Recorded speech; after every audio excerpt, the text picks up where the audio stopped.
출애굽기 2장 23절에서 3장 12절의 말씀을 가지고 떨기나무 불꽃 안에 하나님이란 제목으로 우리 성도님들과 말씀을 나누고자 합니다. 올해를 들어오면서 많은 성도님들과 이야기를 나누어 보며 듣는 말 중에 하나가 무엇이냐면 올해의 전망은 어둡다라는 것입니다. 올해를 시작하며 몇몇 성도님들을 만나 이야기를 나눠보니 올해가 아마 가장 어려울 것입니다 라는 이야기들을 참 많이 하셨습니다. 모두가 많이 힘들 것으로 예상을 하십니다. 그래서 인터넷에 한번 쳐보고 전문가들의 예상도 한번 찾아보니까요, 올해의 전망을 전문가들도 그리 밝게 보지 않고 있습니다. 2012년도에 하락세를 보여왔었던 그 경제 흐름이 2013년도에는 바닥을 친다라고 합니다. 그리고 2013년도 하반기 또 2014년도가 되면 그제서야 회복세로 접어든다라고 합니다.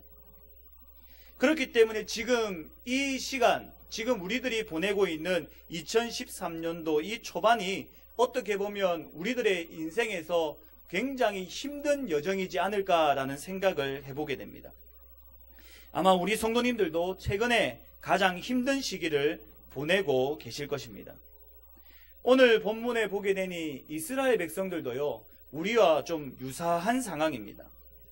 이스라엘 백성들의 상황은 오늘 본문 2장 23절에 나타나 있습니다. 여러 해 후에 애굽 왕은 죽었고 이스라엘 자손은 고된 노동으로 말미암아 탄식하며 부르짖으니 그 고된 노동으로 말미암아 부르짖는 소리가 하나님께 상달된지라 라고 말씀합니다. 이스라엘 백성들이 요셉 시대에 가나안을 떠나서 애굽에 내려가게 되었습니다. 처음에 갈 때에는 70여 명의 사람들이었지만은 그 땅에서 하나님의 은혜로 60만 명이나 되는 놀라운 은혜를 경험하게 되었습니다. 그뿐만이 아니라 애굽에서 요셉의 영향력으로 인해서 애굽의 총리 대신이었던 요셉 때문에 정말 풍요롭고 행복하게 이 야곱의 가족들은 살아가게 되었었습니다. 인생의 상승 곡선을 그리게 되었죠. 그러나 요셉을 모르는 왕이 등장을 하게 되고 400년이라는 긴 시간이 흐르면서 애굽 사람들은 더 이상 이스라엘 백성들에게 호의적이지 않았습니다. 이스라엘 백성들을 종으로 삼았고요, 많은 노동과 고된 노동을 시켰습니다. 이스라엘 백성들이 애굽에서 큰 곤욕을 당하게 되었습니다. 힘든 나날을 보내게 되었습니다. 상승 곡선을 그리고 있었던 인생의 그래프가 바닥으로 치닫고 있었던 것입니다. 얼마나 힘이 들었던지요. 이스라엘 자손들이 그 고된 노동으로 탄식하며 부르짖고 있습니다. 하나님, 우리들이 너무나 힘이 듭니다. 너무 괴롭습니다. 부르짖고 있더라라는 사실입니다. 아마 이렇게 힘들어하는 이스라엘 백성들의 상황이 우리들의 상황이지 않을까 생각을 해봅니다. 세상의 여러 가지 일들로 인해서, 특별히 직장으로 인해서, 경제적인 어려움으로 인해서 탄식하는 우리들의 모습이 곳곳에서 나올 것입니다. 그러나 하나님께서는 오늘 본문을 통하여 우리가 이 어려움을 어떻게 극복하고 어떻게 헤쳐나가야 하는지 가르쳐주고 계십니다. 특히 하나님이 어떤 분이신지 그 사실을 우리에게 보여주심으로 인해서 우리로 하여금 그 어려움을 극복할 수 있는 믿음을 가지게끔 해주십니다. 오늘 말씀을 통해 우리 성도님들이 힘을 얻으시기를 소원합니다. 어려움을 능히 극복하시는 용기를 얻으시기를 소원합니다. 그래서 이 험악한 세상, 그리고 이 전망이 어두운 2013년도에 하나님의 은혜로 인해서 힘있게 살아가시는 우리 성도님들이 되시기를 주님의 이름으로 부탁드립니다. 그러면 오늘 본문 속에 나타나는 하나님, 이 하나님은 어떤 하나님이십니까? 첫 번째입니다. 우리들의 부르짖음에 반드시 응답하시는 하나님이십니다. 오늘 본문 23절에 보니까 이스라엘 백성들이 부르짖습니다. 여러 해 후에 애굽 왕은 죽었고 이스라엘 자손은 고된 노동으로 인하여 탄식하며 부르짖으니 그 고된 노동으로 말미암아 부르짖는 소리가 하나님께 상달된지라 라고 말씀합니다. 이렇게 이스라엘 백성들이 부르짖자 하나님이 어떻게 반응을 하십니까? 24절입니다. 하나님이 그들의 고통 소리를 들으시고 라고 말씀하십니다. 하나님께서 그 부르짖음을 들으십니다. 그리고 25절에 보니까요, 이 이스라엘 백성들을 돌보시고 기억하십니다. 사랑하는 성도 여러분, 하나님은 이스라엘 백성들의 그 부르짖는 소리를 외면하지 않으셨습니다. 그 하나님께서 오늘날 우리들의 소리도 외면하지 않으실 줄로 믿습니다. 우리의 부르짖음에 귀를 막으시는 분이 아니십니다. 자녀들이 너무 세게 울면은 부모가 귀를 막을 때가 있습니다. 자녀가 너무 크게 울면은 시끄럽다라고 이야기를 할 때도 있습니다. 그렇지만 하나님은 우리의 울음소리를 막지 않으십니다. 오히려 우리가 부르짖을 때에 그 귀를 더욱더 여시고 우리의 작은 신음소리에도 응답하시는 하나님이십니다. 그래서 찬양의 가사에도 이런 가사가 있지 않습니까? 하나님 사랑의 눈으로 너를 어느 때나 바라보시고 하나님 인자한 기로서 언제나 너에게 귀를 기울이시니 라고 말합니다. 하나님은 우리에게 귀를 기울이시는 분이십니다. 그렇기 때문에 하나님은 분명 우리에게 말씀해 주십니다.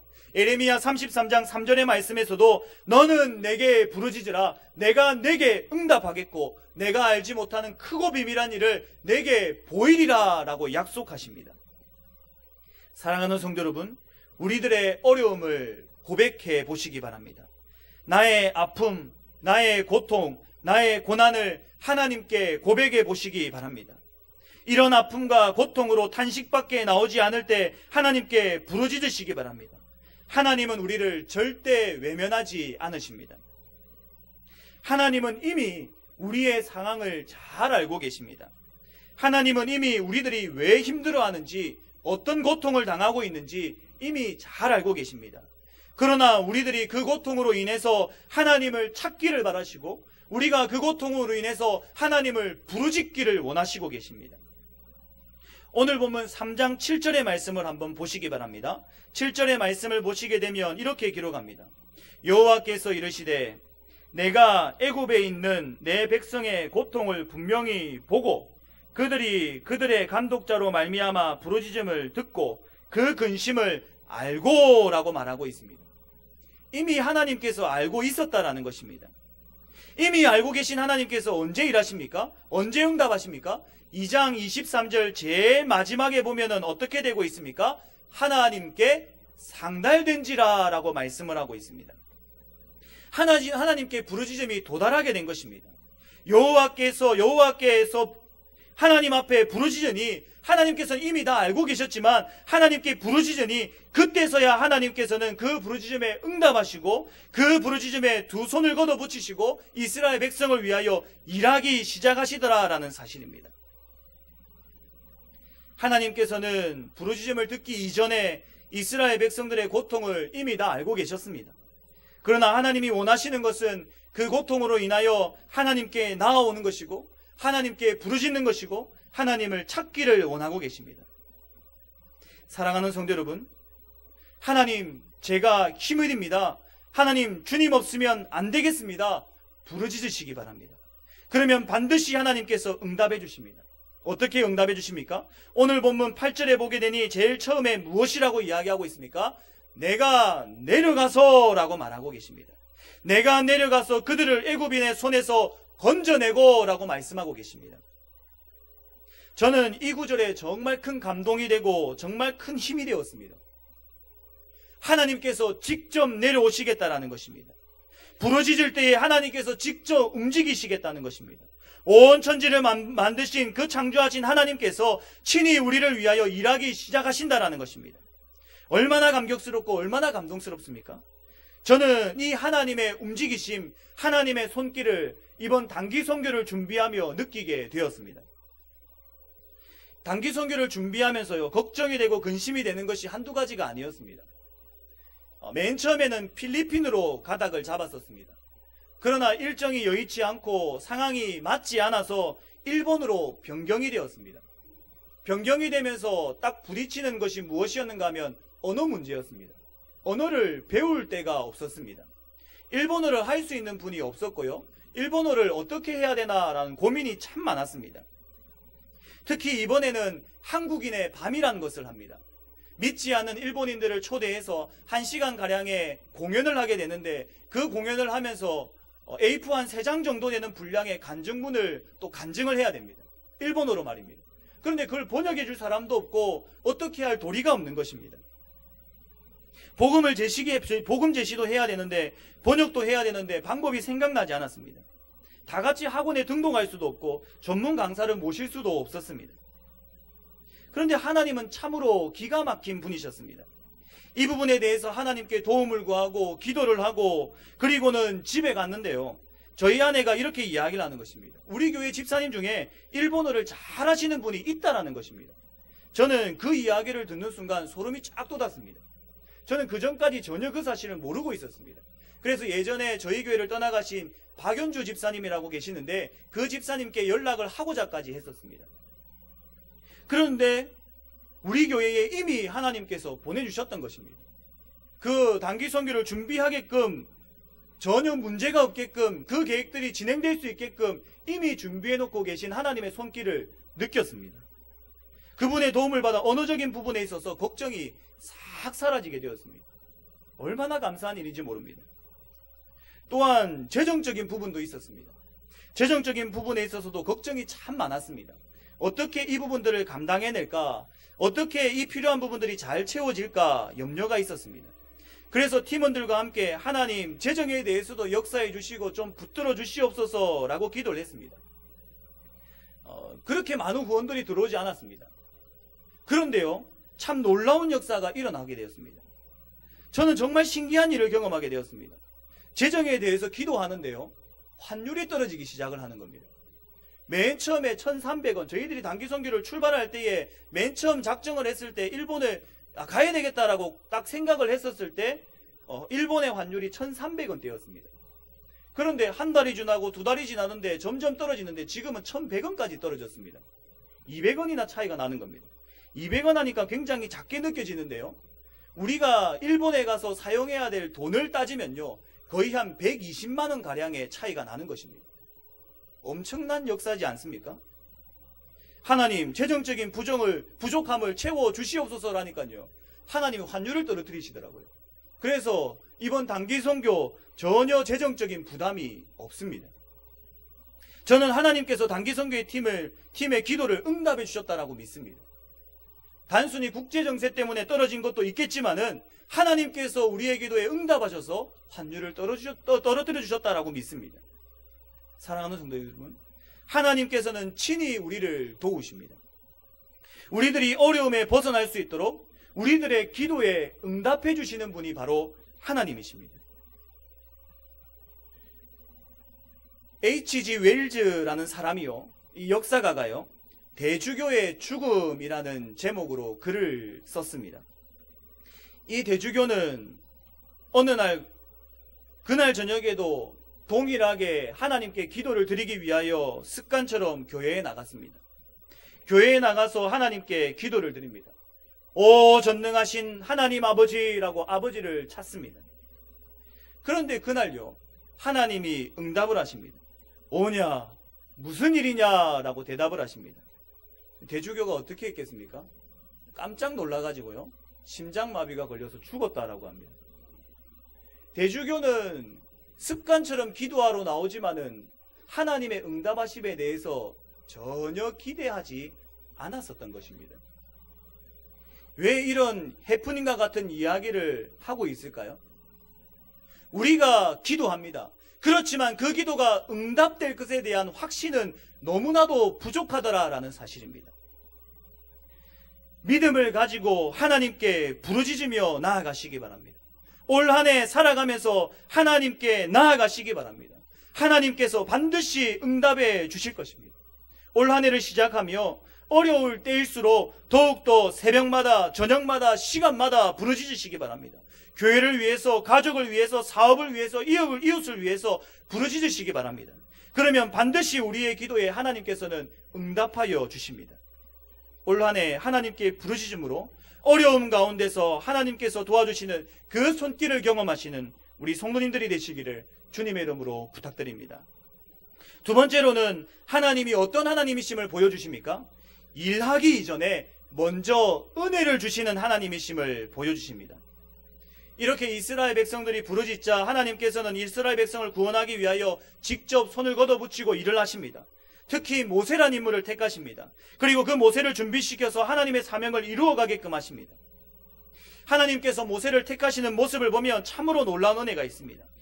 하나님은 모세로 하여금 하나님의 산 호렙에 이르게 하십니다. 그리고 그곳에서 사명을 주십니다. 하나님을 만남으로 사명을 주시더라는 것이죠. 그런데 여기서 가만히 보게 되면 하나님께서 하나님의 사명을 모세에게 맡기시면서 한 가지 원칙을 가지고 맡기시는 것을 보게 됩니다. 하나님은 모세를 불러서 바로 일거리부터 주시지 않으셨습니다. 바로 사명부터 주시지 않으셨습니다. 무엇부터 하시느냐? 모세로 하여금 그 하나님 앞에서 신을 벗게끔 하셨습니다. 신을 벗는다라는 의미가 무엇이겠습니까? 그 자리에 머문다라는 의미이지 않겠습니까? 하나님은 모세에게 사명을 주시기 이전에 하나님 앞에 머물게끔 하시더라는 것입니다. 지금 애굽의 상황은 굉장히 급박하게 돌아가고 있습니다. 이스라엘 백성들이 매일 곤욕으로 인해서 고통을 당하며 죽어가고 있습니다. 이런 급박한 상황이지만은 모세를 하나님께서는 불러서 바로 곧장 보내시지 않으시고 오히려 그 자리에서 머물게 하시면서 하나님을 발견하게끔 하시더라는 것입니다. 상황이 굉장히 급박하게 돌아가고 있으면 그래 빨리 가봐라. 이스라엘 백성들 힘들어가고 있으니 한시가 급하다. 빨리 가봐라. 하나님께서 모세를 보내실 만도 한데 그렇게 하지 않으시고 하나님께서는 모세를 먼저 영적으로 새롭게 하시고 변화받게 하시고 은혜 받게 하시고 그 다음에 사명을 주시고 그 문제들을 풀어나가게끔 하시더라는 것입니다. 지금 현 상황이 굉장히 어렵고 분주하고 힘이 들지만 그 상황을 먼저 보게 하지 않으시고 하나님을 먼저 보게 하시고 하나님을 먼저 만나게 하셨습니다. 모세가 올랐던 산이 호렙산입니다. 호렙산. 호렙산은 하나님의 산이다라고 합니다. 이곳은 후에 신의 산이 되는 곳입니다. 호렙이란 산이 어떤 산이기에 하나님의 산이라고 불릴 것 같습니까? 하나님의 산, 이렇게 하니까 굉장히 좀 아름다울 것 같고 하나님의 산 하니까 마치 에덴 동산 비슷할 것 같기도 하고요. 숲이 울창하고 꽃이 피고 굉장히 아름다울 것 같습니다. 그런데요, 호렙이란 뜻은요, 황무지란 뜻입니다. 실상은요, 호렙산에 가보면요, 푸른 숲이 없습니다. 아름다운 꽃도 없습니다. 있는 것이라고는 불에 잘 타는 떨기나무밖에 없습니다. 말라 비틀어진 나무밖에 없습니다. 외형적으로 볼품없는 산이 호렙산입니다. 그런데 왜 하나님의 산이 되었을까요? 저는 이 부분에 대해서 곰곰이 생각해보고 답을 내었습니다. 제 스스로 답을 내기를 이렇게 답을 내었습니다. 호렙산, 이게 하나님의 산이 된 이유는 하나님 말고는 볼 게 없기 때문입니다. 그 주변의 외관, 그 주변의 외형을 전혀 볼 게 없기 때문입니다. 하나님만 보이기 때문입니다. 오직 하나님만 보이는 산이기 때문에 호렙산인 것입니다. 주위의 환경이 눈에 들어오지 않습니다. 오직 하나님만 두 눈에 들어옵니다. 하나님께서는 이 호렙산에 모세를 부르십니다. 그리고는 먼저 하나님을 만나게끔 하십니다. 먼저 하나님을 보게 하십니다. 이것이 문제를 해결하는 방법이기에, 이것이 하나님의 일을 하는 올바른 순서이기에 먼저 호렙산에서 하나님을 만나서 은혜 받게 하시고 그 받은 은혜를 가지고 이스라엘 백성에게 향하게끔 하시더라는 것입니다. 사랑하는 성도 여러분, 일하는 것보다 사역하는 것보다 하나님을 먼저 만나는 것이 우선임을 기억하시기 바랍니다. 먼저 은혜 받고 그 받은 은혜로 사역을 감당해야 되는 것입니다. 그런데 우리들의 모습을 보면 어떻습니까? 종종 이것이 거꾸로 되어 있고 바뀌어져 있지 않습니까? 우리들의 모습을 보면 일하는 데 바빠서, 일이 너무 바빠서 은혜 받는 일을 게을리할 때가 많지 않습니까? 그러나 우리들이 바쁠 때일수록 더욱더 주님 앞에 나와야 하는 것입니다. 급할 때일수록, 지금 상황이 급박하게 돌아갈수록 더욱더 호렙산에 올라가서 하나님만 바라봐야 하는 것입니다. 일이 더욱더 많아질수록 더욱더 큰 은혜를 받아야 하는 것입니다. 올 한 해 살아갈 때에 참으로 많은 일들이 우리 앞에 펼쳐지게 될 것입니다. 경제가 어렵기 때문에 더욱더 밤낮 수고하고 노력하고 애써야 할 것입니다. 그러나 이럴 때일수록 더욱 은혜 받으려고 노력하셔야 합니다. 회사가 어렵기 때문에 일을 열심히 해야 함이 맞습니다. 그러나 그 이전에 먼저 은혜를 받지 않으면 이 문제는 풀리지 않습니다. 경제가 어렵기 때문에 직장에서 바쁘게 생활하는 거 맞습니다. 그러나 이 이전에 먼저 하나님을 만나서 영적으로 충만하지 않으면, 기도의 자리에 나오지 않고 말씀의 자리에 나오지 않으면 이 문제를 감당할 수가 없다라는 사실입니다. 호렙산에 올라서 하나님을 만나야 됩니다. 그것도 신을 벗고 그 자리에 머물 수가 있어야 합니다. 그렇게 할 때 우리의 일들이, 우리의 노력이 하나님께 귀하게 쓰임을 받고 풀리게 될 것입니다. 출애굽을 하며 이스라엘 백성들이 홍해를 건너게 되었습니다. 이 홍해는 이스라엘 백성들에게 큰 어려움이었습니다. 이 어려움을 극복하기 위해 이 어려움을 극복해야지만이 이스라엘 백성들이 살 수가 있었습니다. 우리 성도님들께 물어보겠습니다. 이 홍해 어떻게 건너는 것이 가장 좋을까요?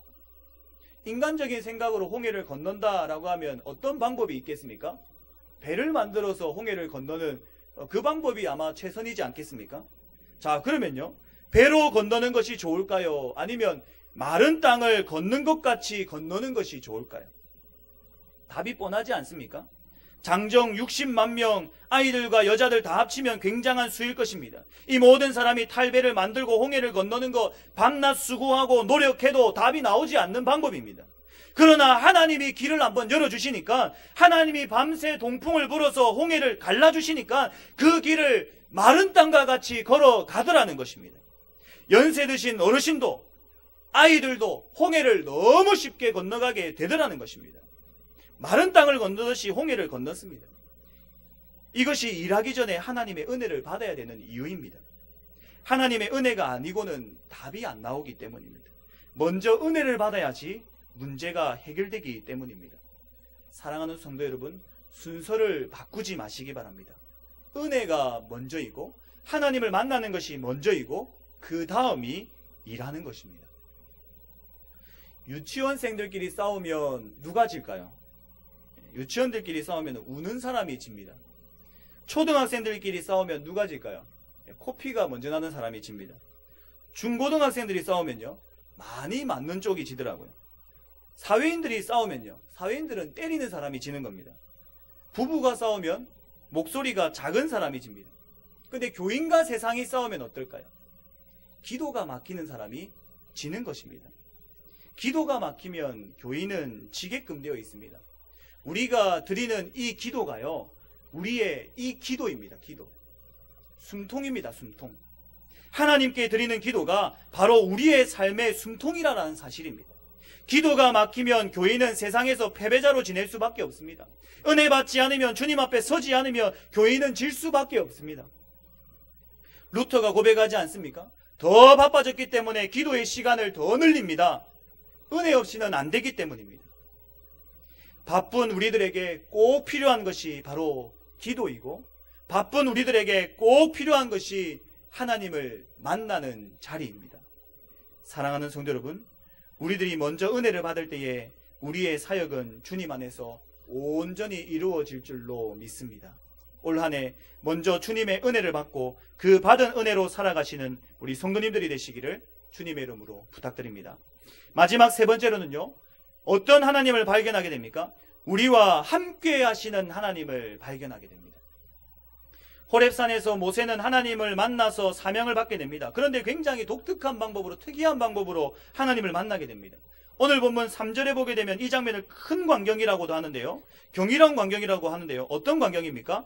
오늘 2절에 보게 되면 이렇게 기록합니다.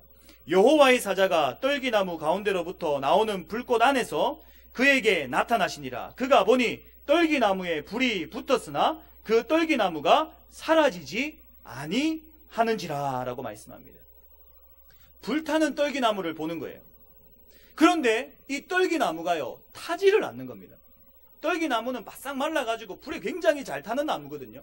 그런데 이 나무가 타지를 않고 있는 거예요. 모세가 상식적으로 이해가 되지 않습니다. 어떻게 이런 일이 있지? 너무나 기이한 광경이네. 그래서 가까이 가서 보려고 합니다. 그런데 하나님께서 그곳에서 말씀을 하십니다. 4절입니다. 여호와께서 그가 보려고 돌이켜 오는 것을 보신지라 하나님이 그 떨기나무 가운데서 그를 불러 이르시되 모세야 모세야 하시매 그가 이르되 내가 여기 있나이다. 어떤 경험입니까? 떨기나무 가운데서 하나님의 음성이 들리는 겁니다.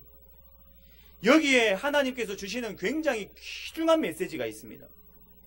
모세는 이 광경을 보며 박수를 치며 할렐루야를 불렀을 것입니다. 역시 하나님이시구나, 하나님을 경배하며 찬양했을 것입니다. 본문에 나타나는 광경은 상징적인 광경입니다. 떨기나무는 누구이겠습니까?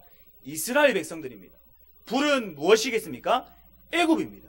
지금 이스라엘 백성들이 애굽에 굉장히 큰 곤욕을 당하고 있습니다. 마치 불과 같은 어려움이 이스라엘 백성들을 사로잡고 있습니다. 이스라엘 백성들이 금방이라도 타버릴 것 같은 그러한 상황에 놓여 있다라는 것입니다. 그런데 탑니까? 안 탑니까? 타지가 않더라는 것입니다. 그런데 그 안에서 어떤 메시지가 들립니까? 하나님의 음성이 들리더라라는 사실입니다. 애굽이 이스라엘 백성들을 다 태워버릴 기세로 덤벼드는 급박한 상황인데, 그런데 그 애굽이 이스라엘 백성을 태우지 못하더라는 것입니다. 왜 그렇습니까? 그 가운데 하나님이 계시기 때문입니다. 그 가운데 하나님의 음성이 들리기 때문입니다. 그 불타는 떨기나무 속에서 하나님의 음성이 들립니다. 모세는 아마 이 광경을 보고 감격했을 것입니다. 하나님, 떨기나무에 함께 하시니 떨기나무에 불이 붙지 않는군요. 하나님 정말 기가 막히군요. 정말 하나님 대단하시군요. 너무 감사합니다. 이스라엘 백성들에게 애굽은 너무나도 큰 불이지 않습니까? 그런데 그 불이 이스라엘 백성들을 삼키려 하여도 하나님이 그 이스라엘 백성 가운데 있으니 삼키지 못하는 것입니다. 사랑하는 성도 여러분, 불과 같은 애굽이 아무리 이스라엘을 괴롭히고 극심한 고역으로 아무리 핍박을 해도 이스라엘을 상하지 못했습니다. 하나님이 그 가운데 계시기 때문입니다. 하나님이 내려와서 이스라엘 백성들을 돕고 계시기 때문입니다. 혹 우리 가운데 불과 같은 어려움이 있으십니까? 급박한 어려움으로 인해서 절박하게 살아가시는 분은 안 계십니까? 그러나 기억하시기 바랍니다. 하나님이 함께 하시면요, 하나님이 우리 안에 계시면요, 절대 타지 않습니다. 오히려 그 어려움을 극복하고 출애굽의 기쁨을 맛보게 됩니다. 광야를 지나 가나안 땅에 들어가는 축복을 누리게 됩니다. 우리의 믿음의 선배들이 이런 불과 같은 어려움들을 겪었지만은 하나같이 그 가운데서 하나님의 함께 하심을 통해 극복하는 삶을 살았습니다. 다니엘서의 다니엘은 사자굴에 들어갔습니다. 잡혀 먹었습니까? 안전했습니까? 안전했습니다. 하나님이 함께 하시니 사자들의 입이 봉해졌습니다. 다니엘의 세 친구 사드락, 메삭, 아벤느고는 어땠습니까? 7배나 뜨거운 풀무불 가운데 들어갔습니다. 탔습니까? 안 탔습니까? 하나님이 그곳 가운데 함께 하시니 머리털 하나 상하지 않았습니다. 하나님이 함께 하시니 광야에서도요, 만나와 메추라기가 내려지고요, 하나님이 함께 하시니요, 절대 무너질 것 같지 않은 초롱성과 같은 여리고성이요, 무너져 내려버립니다. 아무리 불과 같은 어려움이라 할지라도 하나님만 함께 하신다면 끄떡없는 것입니다. 그러니 다윗은 고백하지 않습니까? 내가 사망의 음침한 골짜기로 다닐지라도 해를 두려워하지 않을 것은 주께서 나와 함께 하심이라. 주의 지팡이와 막대기가 나를 안위하시나이다. 사망의 음침한 골짜기, 죽음의 골짜기이지만 하나님이 함께 하시니 안전하고 평안한 것입니다. 두렵지가 않는 것입니다. 사랑하는 성도 여러분, 우리들은 떨기나무와 같이 연약한 존재들입니다. 불이 있으면, 어려움이 있으면 쉽게 무너져버리고 쉽게 타는 것이 우리들의 존재입니다. 그러나 이런 연약한 존재가 불과 같은 어려움 속에서 타지 않는 이유는 하나님이 함께 하시기 때문입니다. 오늘 이 사실을 기억하며 올 한 해를 살아가시기 바랍니다. 그러할 때에 이 불과 같은 세상, 뜨거운 용광로와 같은 이 세상 가운데서도 타지 아니하고 하나님의 은혜로 살아가게 될 것입니다. 그리스도와의 삶은 끝없는 소망의 삶입니다. 그러나 그리스도가 없는 삶은 소망 없는 끝입니다. 올 한 해 하나님과 함께 살아가기를 소원합니다. 임마누엘의 은혜가 우리 성도님들께 가득하기를 소원합니다. 그래서 이 험악한 세상 가운데서 두려움 없이 안전하게 하나님의 은혜를 기억하며 살아가는 귀하고 복된 한 해가 되기를 소원합니다. 오히려 올 한 해 이 어려움을 하나님의 은혜로 극복함으로 말미암아 연말이 되었을 때는 하나님의 손길을 간증할 수 있는 우리의 삶이 되기를 소원합니다. 하나님과 함께 살아가셔서 하나님의 보호 속에서 평안한 한 해가 되시기를 주님의 이름으로 부탁드립니다. 말씀을 맺겠습니다. 시골집에 가보면요, 과거의 추억들이 새록새록 나실 것입니다. 참 신기한 것은요, 어릴 때에는 시골의 담벼락이 그렇게 높아 보일 수가 없습니다. 너무나 커 보이죠. 어릴 때 다녔었던 그 길들을 보면 너무나도 길어 보이고 커 보입니다. 그런데요, 장성해서 커서 다 자라서 그 길을 가보게 되면 담벼락이 너무나도 낮아 있음을 발견하게 되고 그 길이 너무나도 작음을 발견하게 됩니다. 환경은 그대로입니다. 그러나 그 사람이 성장하고 자라나면 환경은 능히 극복하게 되는 것입니다. 하나님을 경험하시고 하나님을 만나시고 하나님을 체험하셔서 우리 성도님들의 믿음이 자라나시고 성장하신다면 올 한 해 다가오는 그 어려움들도 능히 극복해 낼 줄로 믿습니다. 우리의 기도를 반드시 응답하시는 하나님, 우리에게 먼저 은혜를 베풀어 주시는 하나님, 우리와 함께 하시는 하나님, 이 하나님을 기억할 때에 우리들에게 소망이 있고 희망이 있음을 믿습니다. 올 한 해 주님 붙드심으로 승리하는 한 해가 되시기를 주님의 이름으로 부탁드립니다. 우리가 이